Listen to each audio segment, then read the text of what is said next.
जय मसीह की आप सबको। कैसे हैं आप सब लोग? परमेश्वर का धन्यवाद करती हूँ। उम्मीद करती हूँ आप सब लोग बहुत अच्छे होंगे, ब्लेस में होंगे। मैं भी बहुत अच्छी हूँ प्रभु की दया से और बहुत खुश हूँ क्योंकि आज का दिन यहोवा ने बनाया है और परमेश्वर कहते हैं जब मेरी उपस्थिति में आओ तो आनंद के साथ आओ, है ना, खुशी के साथ आओ मेरे आंगनों में, है ना। इसलिए आज बहुत खुश हूँ, बहुत ही आनंदित हूँ। तो इसी खुशी में आइए कुछ वचन को पढ़ेंगे, लेकिन उससे पहले हम लोग प्रार्थना करेंगे। तो आइए प्रार्थना करते हैं। Hallelujah hallelujah. सर्वशक्तिमान परमेश्वर, हम आपका धन्यवाद करते हैं। आपके प्रभु सिंहासन के पास आते हैं खुदावन, जो आपका दया सिंहासन है खुदावन। वचन कहता है स्वर्ग आपके प्रभु जी चौकी है प्रभु, स्वर्ग आपका सिंहासन है और पृथ्वी आपके पैर की चौकी है खुदावन। मेरे परमेश्वर, हम आपके दया सिंहासन के पास आते हैं। हम पर अनुग्रह दया करें खुदा पाक। जो वचन अभी हम पढ़ेंगे, सुनेंगे, समझेंगे प्रभु, जो वचन हमारे बीच में आपने हमें दिया है खुदावन, तो होने दीजिए खुदावन। जो ये आत्मिक रोटी है, आत्मिक भोजन है, हमारे जीवन को तृप्त करे। मेरे परमेश्वर, जितने लोग इसे सुने, पढ़े, समझे खुदावन, उनका दिल सेम न रहे, उनका जीवन सेम न रहे प्रभु। जीवन बदल जाए खुदावन और सारी जीवन जो है प्रभु बुराई से दूर रहे खुदावन। अनंत जीवन पाए और बहुतायत का जीवन पाए खुदावन। कोई भी प्रभु अंधकार की शक्ति उन्हें छूने ना पाए। आप दया करें खुदावन। प्रार्थना करते हैं इस वचन से हम सबको ब्लेस करें खुदावन और हम लोग प्रभु बहुत सारा फल लाएं प्रभु। ये फल हम लोगों का बना रहे, शैतान इसे चुराने ना पाए खुदावन। आपके नाम को महिमा देते हैं। इस प्रार्थना को उद्धार करता यीशु पिता के नाम से मांगते हैं, आमेन। आइए पढ़ेंगे, हम कुछ वचन को देखेंगे। परमेश्वर कहते हैं कि हमें अनंत जीवन पाने के लिए हमें जन्म लेना होगा दोबारा से। पर किस तरह का जन्म, है ना, किस तरह का जन्म हमें लेना होगा, आज हम वचन से देखेंगे। यीशु मसीह के वचन से, परमेश्वर, जीवित परमेश्वर के वचन से देखेंगे कि अनंत जीवन पाने के लिए हमें कौन सा जन्म लेना होगा और उसे हमें क्या करना होगा, है ना। तो आइए हम पढ़ते हैं यूहन्ना 3:1 से लेकर के 21 तक पढ़ेंगे। यूहन्ना 3:1 से 21।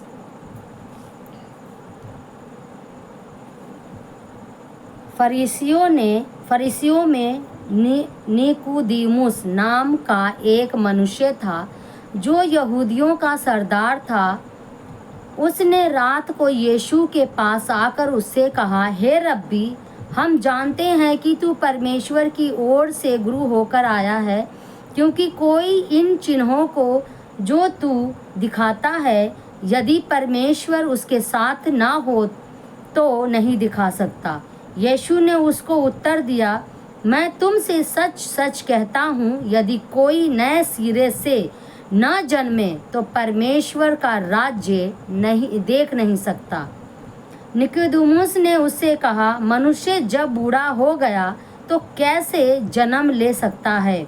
क्या वह अपनी माता के गर्भ में दूसरी बार प्रवेश करके जन्म ले सकता है? यीशु ने उत्तर दिया, मैं तुमसे सच सच कहता हूँ, जब तक कोई मनुष्य जल और आत्मा से न जन्मे तो वह परमेश्वर के राज्य में प्रवेश नहीं कर सकता। क्या कह रहे हैं? जल और आत्मा से अगर जन्म ना ले, हाँ, ना जन्मे, तो परमेश्वर के राज्य में, मतलब कि स्वर्ग में प्रवेश नहीं कर सकता। स्वर्ग में जाने के लिए हमें क्या करना होगा? जल और आत्मा से, है ना। वहाँ पर लिखा है ना, 3:1 में लिखा है, फरीसियों का वो, है ना, सरदार। फरीसियों का कौन था? वो यहूदियों का सरदार था, गुरु था, है ना, शिक्षाएं देता था। उसको परमेश्वर बात कर रहा है उसके साथ। जब उसने कहा कि मैं कैसे, कोई बूढ़ा होकर अपनी माँ के गर्भ में कैसे जा सकता है, कैसे करके दोबारा जन्म ले सकता है स्वर्ग जाने के लिए? क्या दोबारा यही एक रास्ता है? तब परमेश्वर ने कहा, जल और आत्मा से न जन्मे तो वह परमेश्वर के राज्य में प्रवेश नहीं कर सकता। आगे 6 में, क्योंकि जो शरीर से जन्मा है वह शरीर है और जो आत्मा से जन्मा है वह आत्मा है। अचंभा ना कर कि मैंने तुमसे कहा, तुझे नए सिरे से जन्म लेना अवश्य है, मतलब बहुत जरूरी है। हाँ, आत्मा से जन्म लेना, शरीर से जन्म है वो शारीरिक है, लेकिन आत्मा से जन्म लेना बहुत जरूरी, क्योंकि हमारा परमेश्वर आत्मा है। हवा जिधर चलती है उधर चलती है और तू उसका शब्द सुनता है, परंतु नहीं जानता कि वह कहाँ से आती है और किधर को जाती है। जो कोई आत्मा से जन्मा है वह ऐसा ही है। निकोदेमुस ने उसको उत्तर दिया, यह बातें कैसे हो सकता है? यह सुनकर यीशु ने उससे कहा, तू इज़राइलियों का गुरु होकर भी इन बातों को नहीं समझता? गुरु को तो बहुत सारी चीज़ों की नॉलेज होती है, इसलिए परमेश्वर ने कहा, क्या तू इज़राइलियों का, यहूदियों का गुरु होने के बाद भी तुझे इस बात का नॉलेज नहीं है?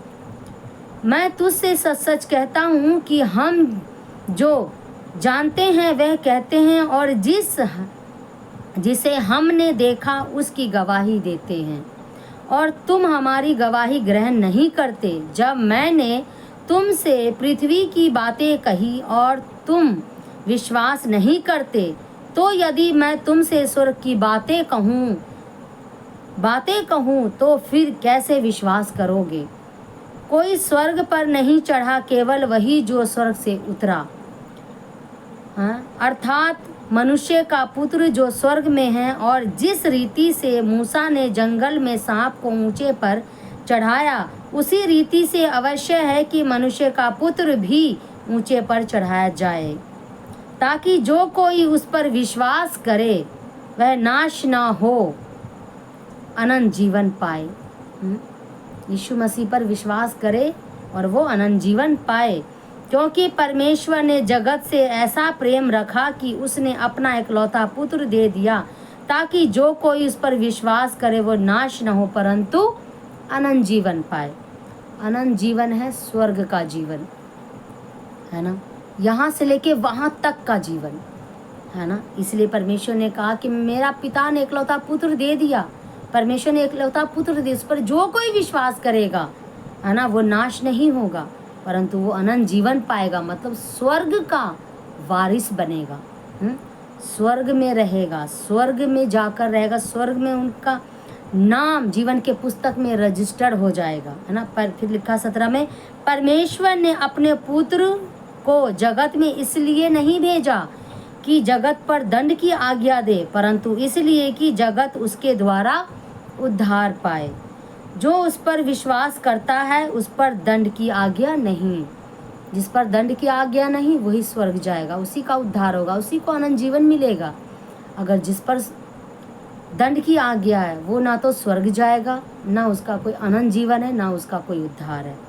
परंतु जो उस पर विश्वास नहीं करता वह दोषी ठहर चुका, मतलब वो दोषी, उस पर दोष लग चुका, इसलिए कि उसने परमेश्वर के इकलौते पुत्र के नाम पर विश्वास नहीं किया। क्यों दोषी ठहर गया? क्योंकि उसने परमेश्वर के यीशु मसीह, परमेश्वर के बेटे पर, उसके नाम पर विश्वास नहीं किया, यीशु मसीह पर, जीसस पर विश्वास नहीं किया, उनके वचनों पर, उनके बातों पर, उनके बलिदान पर, उनके सूली पर चढ़ने पर, उनके जी उठने पर, उनके उद्धार पर, उनकी शिक्षाओं पर, उनके बपतिस्मा पर, उनके दिए हुए लहू से माफ़ी पर, उनके लहू से खरीदे हुए पर लोगों ने, जिन्होंने विश्वास नहीं किया उन पर दोष लग चुका है। लिखा है वह दोषी ठहर चुका है ना। और कहते हैं कि वो परमेश्वर के इकलौते पुत्र पर जिसने नाम पर विश्वास नहीं किया, वो दोषी ठहर चुके हैं, वो स्वर्ग नहीं जाएंगे, उसका उद्धार नहीं है, उनके लिए नरक है, दंड है, अथाह कुंड है, जहाँ कीड़े मरते नहीं, जहाँ आग बुझता नहीं, वो ख़त्म नहीं होता, हम उसमें जलते रहेंगे लेकिन जलेंगे नहीं, भस्म नहीं होंगे, कीड़े हमें खाते रहेंगे लेकिन हमें मौत नहीं आएगी। बहुत सी ऐसी वहाँ दुर्घटना है। फिर आगे 19 में लिखा है, और दंड की आज्ञा का कारण यह है कि ज्योति जगत में आई है और मनुष्य ने अंधकार को ज्योति से अधिक प्रिय जाना, क्योंकि उनके काम बुरे थे, है ना। जिन्होंने परमेश्वर को नहीं अपनाया उनके काम क्या थे? बुरे थे। उन्होंने अंधकार को अपनाया, ज्योति को नहीं। ज्योति कौन था? यीशु मसीह। क्योंकि जो कोई बुराई करता है वह ज्योति से बैर रखता है ना। जो पाप में होता है वो कभी भी परमेश्वर से प्यार नहीं कर सकता, वो कभी भी सच्चाई से प्यार नहीं कर सकता, कभी प्रभु के वचन से प्यार कर ही नहीं सकता, है ना। प्रभु हमारा ज्योति है और ज्योति के निकट नहीं आता, ऐसा ना हो कि उसके कामों पर दोष लगाया जाए, परंतु जो सत्य पर चलता है वह ज्योति के निकट आता है, ताकि उसके काम प्रगट हो कि वह परमेश्वर की ओर से किए गए हैं। हाँ, जो ज्योति को समझता है, परमेश्वर के करीब आता है, प्रभु को एक्सेप्ट करता है ना, तो उसके सारे काम प्रगट होते हैं। ये पता चलता है कि परमेश्वर उनके जीवन में काम किया है, उनका वचन उनके जीवन में काम किया, उन्होंने उद्धार पाया है। लोगों को दिखता है उनके जीवन, प्रार्थना का जीवन, उनके सही रास्ते पे चलने का जीवन, सच्चाई को पकड़ के रखने का जीवन, वचन को पढ़ने का जीवन, है ना, बुराई से दूर रहने का जीवन, दूसरों को परमेश्वर के बारे में सिखाने का जीवन, है ना, प्रभु का धन्यवाद करने का जीवन, प्रभु की महिमा वर्शिप करने का जीवन, पवित्रताई में अपने आप को, परिवार को, लोगों को शिक्षा में सींचने का जीवन, है ना। जब ये सब चीज़ें करते हैं तो लिखा है किसमें? परंतु जो सत्य पर चलता है। सत्य क्या है? परमेश्वर का जीवित वचन है सत्य। हाँ, जो सत्य पर चलता है वह ज्योति के निकट आता है ना।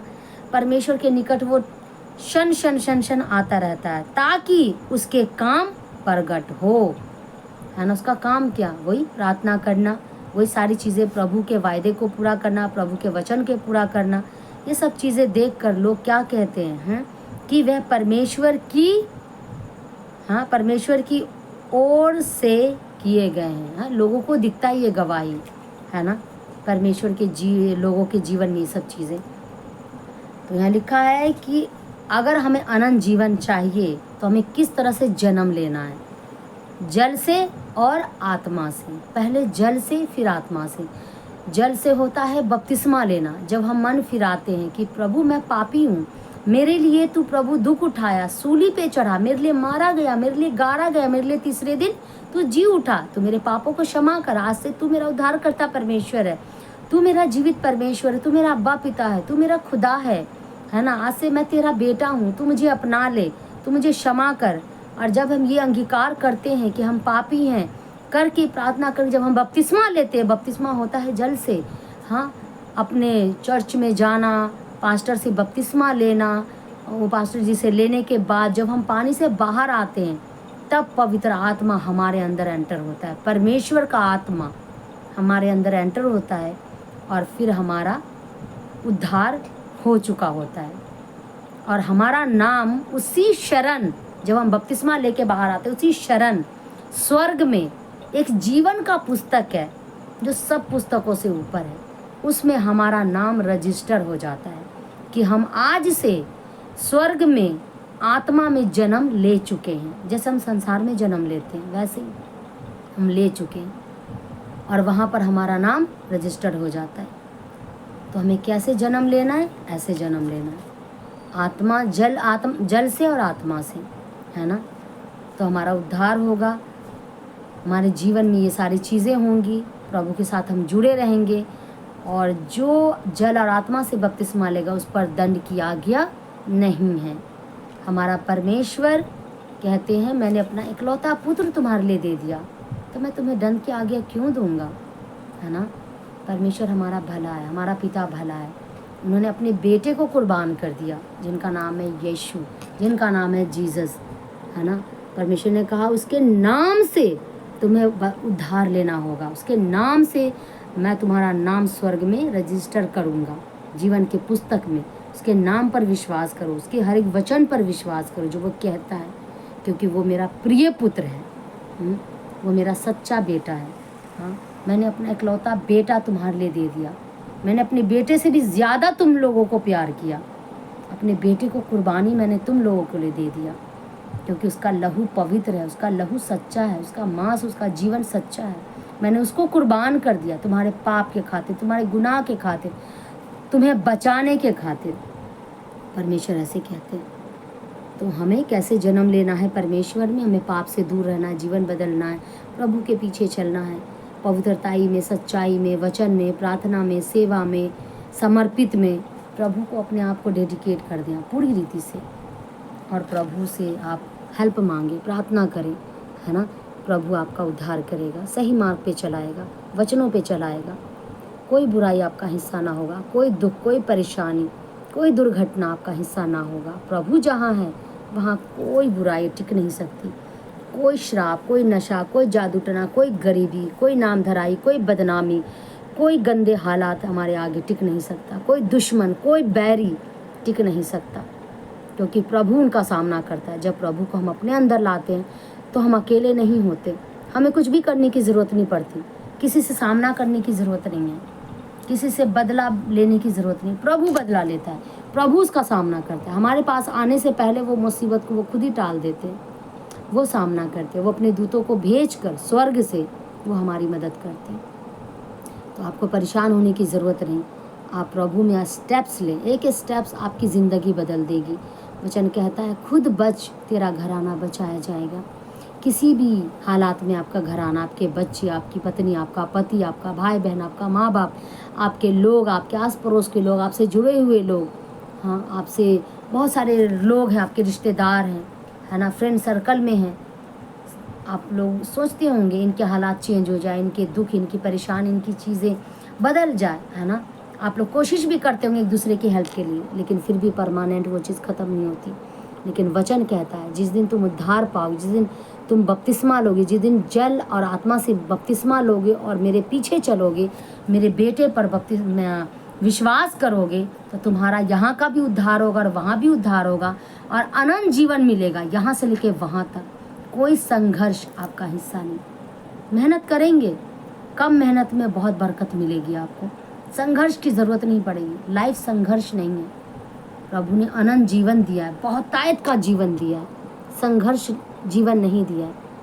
जब हम बुरे माँ बाप होकर अपने बच्चों को संघर्ष होने के लिए पैदा नहीं करते, तो क्या स्वर्गीय पिता हमें इस दुनिया में भेजा है, पैदा करा है, तो क्या वो संघर्ष के लिए? नहीं, अनंत जीवन के लिए, है ना, उद्धार पाने के लिए, उनके साथ रहने के लिए, ब्लेस होने के लिए। तो आप इस वचन को पढ़ें, यूहन्ना 3, है ना, यूहन्ना 3:1 से लेकर के, है ना, 21 तक पढ़िएगा। ढंग से पढ़िए, आप सब लोग बारीकी से पढ़िए, अच्छे से समझिए, पवित्र आत्मा आपको गाइड करेगा और बपतिस्मा लें, है ना, उद्धार पाएं और दूसरों के लिए भी उद्धार का कारण बने, गवाही का कारण बने। आपका जीवन देख के लोग कहेंगे हाँ, परमेश्वर ने इनके जीवन में बड़े बड़े काम किए। God bless you. प्रभु आप सबको आशीष दे। आमीन।